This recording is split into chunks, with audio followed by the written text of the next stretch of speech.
दोस्तों, जब हम कोई देशभक्ति की मूवी देखते हैं और उसे देखने के बाद मुंह से निकलता है कि I am proud to be an Indian, लेकिन क्या सचमुच जो लोग कहते हैं कि मुझे भारतीय होने पर गर्व है, उन्हें भारत का इतिहास मालूम भी है? क्या उन्हें पता है कि भारत देश कितना महान है? आज के इस वीडियो के अंदर मैं आपको इतिहास में 1000 साल पीछे लेकर जाने वाला हूँ और बताने वाला हूँ कि कैसा था मेरा देश 1000 साल पहले और क्यों इसे सोने की चिड़िया कहा जाता था। आज हमारे पास हर सवाल का जवाब, हर मुश्किल का हल है। आज आपको भूख लगी हो तो जोमेटो है, आपको दूसरे शहर जाना हो तो ट्रेन है, दूसरे देश जाना हो तो फ्लाइट है, गाने सुनने के लिए स्पीकर हैं, किसी से बात करने के लिए फोन है। लेकिन कभी सोचा है कि पहले जब ये सब नहीं था तो लोगों का गुजारा कैसे हुआ करता था? चलिए लेकर चलते हैं आपको आज से कई 100 साल पहले के भारत में, जहाँ तब का भारत आज के भारत से बिल्कुल अलग था। उस दौर में भारत की सीमा में Afghanistan, Pakistan, Nepal, Tibet, Bhutan, Bangladesh, Burma, Indonesia, Cambodia, Vietnam, Malaysia, Java, Sumatra, Maldives और अन्य कई छोटे बड़े क्षेत्र हुआ करते थे। हालांकि सभी क्षेत्र के राजा अलग अलग होते थे, लेकिन कहलाते सभी भारतीय जनपद ही थे, यानी कि जिन्हें आज भी लगता है कि कश्मीर से लेकर कन्याकुमारी तक ही भारत की सीमा है, तो अफसोसन ये बात बिल्कुल गलत है। सालों से होते आ रहे बाहरी आक्रमणों ने देश को कई हिस्सों में बांट दिया। अगर इतिहास को उठाकर देखा जाए तो सम्राट अशोक के राज में हमारा देश एकजुट था, किंतु उसके बाद हुए सैकड़ों युद्धों ने देश को काफी ज्यादा हिस्सों में विभाजित कर दिया। उसके बाद बाहरी आक्रमणों ने नए नए देश बना दिए। उसके बाद अंग्रेजों ने तो सब कुछ लूट ही लिया, वरना हमारे देश की सूरत कुछ अलग होती। पहनावा, अभी लोग क्या पहनते हैं वो आप जानते हैं। आज से 70 साल पहले लोग क्या पहनते थे वो भी आप जानते होंगे, लेकिन क्या आज से 1000 साल पहले भारत के लोग क्या पहनते थे, इसकी जानकारी आपको शायद ही होगी। तब पुरुष सूत की धोती पहना करते थे जो उनकी कमर से लिपटी होती थी और उसे पीछे की ओर से बांधा जाता था। भारत में कपास की खोज हुई थी। कुछ लोग माथे में पगड़ी भी बांधा करते थे। तब पुरुष अपनी दाढ़ी बहुत छोटी या नहीं रखा करते थे। पुरुषों का ऐसा पहनावा हजारों साल तक रहा। लोग अपने पहनावे से बहुत अधिक प्रेम किया करते थे, या हम ये भी कह सकते थे कि इंसान का पहनावा ही उसकी और उससे जुड़ी हुई सैकड़ों साल पुरानी संस्कृति की पहचान हुआ करती थी। महिलाएं शॉर्ट स्कर्ट नुमा कुछ पहनती थीं, जिनकी लंबाई घुटनों के ऊपर रहती थी। कुछ महिलाएं धूप से बचने के लिए सिर पर कपड़ा बांधती थीं। हार और कड़ा पहनने का चलन भी था। बदलते वक्त के साथ इसकी धातुओं में बदलाव होता रहा। इस काल के दौरान महिलाओं का शरीर कपड़े से लिपटा होता था, जैसे ईरान या ग्रीस की महिलाएं कपड़े पहनती थीं। कुछ औरतें स्कर्ट नुमा अंदाज में कमर से कपड़े को लपेटती थीं और किसी अन्य कपड़े से आगे की ओर उसे बांध लेती थीं। मुख्य कपड़े के नीचे कसा हुआ शर्ट जैसा भी कुछ पहना जाता था। 500 AD के आसपास गुप्त काल में साड़ी पहनने की शुरुआत हो चुकी थी। साड़ी शब्द की उत्पत्ति वेदों से हुई। संस्कृत में इसका एक अर्थ कपड़ा भी होता है। वेदों में 600 BC में भी साड़ी का जिक्र था।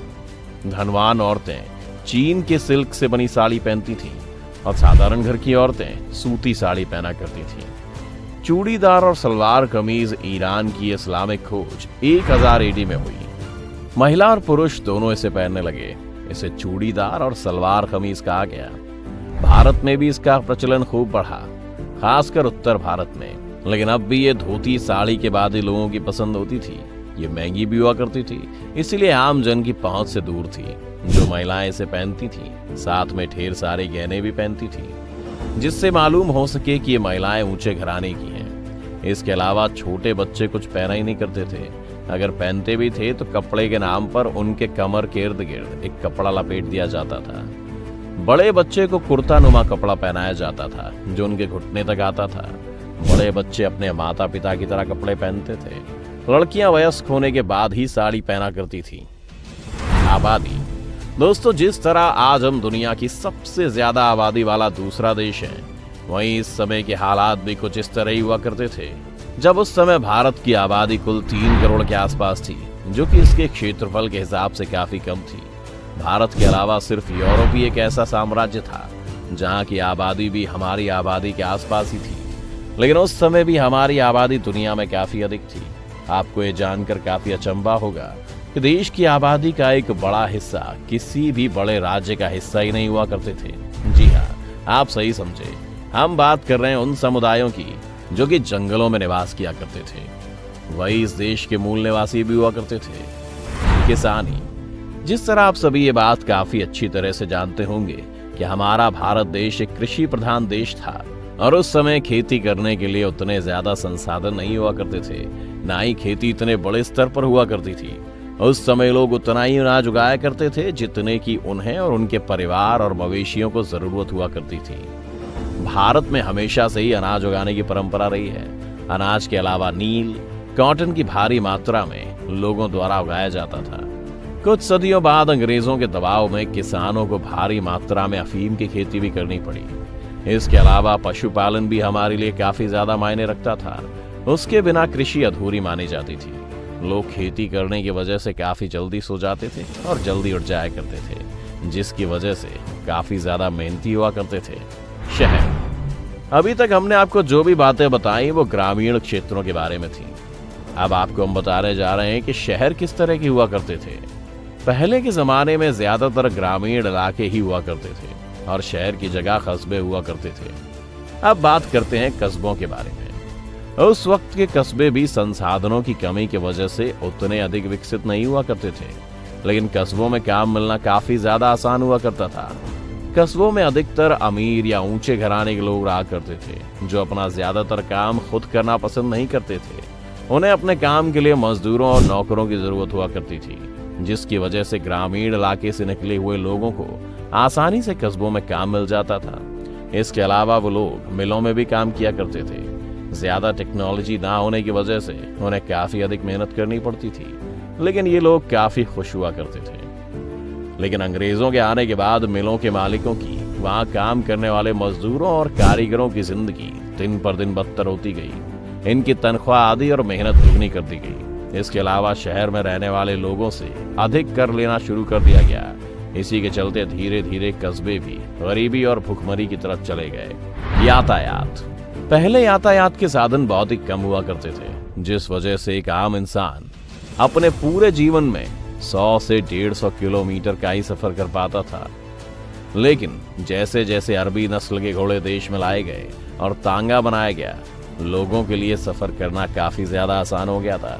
हालांकि ये सफर आज के जितना आसान तो नहीं था, लेकिन उस समय के लोगों के लिए घोड़े की सवारी करना आज के समय में मोटरसाइकिल चलाने के बराबर था। इसके अलावा अगर आपके पास खुद का तांगा है तो वो किसी कार की सवारी से कम नहीं हुआ करता था। इसके अलावा उस समय में बैलगाड़ी का भी काफी ज्यादा प्रचलन था, जिससे एक समय पर 5 से अधिक लोग एक साथ सफर कर सकते थे।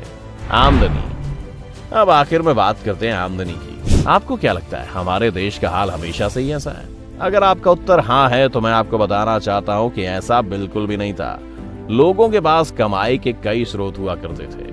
लोग खेती भी करते थे, पशुपालन भी करते थे और इसके अलावा मजदूरी भी किया करते थे, जिसकी वजह से लोगों के पास धन की कोई कमी नहीं हुआ करती थी। भारत के इसी धन ने हमेशा से बाहरी ताकतों को आक्रमण करने के लिए उत्साहित किया, चाहे वो महमूद गजनवी हो, तैमूर लंग हो या फिर अंग्रेज। देश के अंदर हमेशा से ही पैसा भरपूर था। हम किसी भी चीज के लिए कभी भी किसी और देश या राज्य पर निर्भर नहीं होते थे, लेकिन अंग्रेजों ने इस देश को और देश के लोगों को गरीबी की तरफ धकेल दिया। तो दोस्तों, हमारी इस वीडियो से आपको यकीनन भारत देश की एक नई छवि दिखी होगी। यदि ऐसा हुआ तो हमारा वीडियो बनाने का मकसद पूरा हो गया।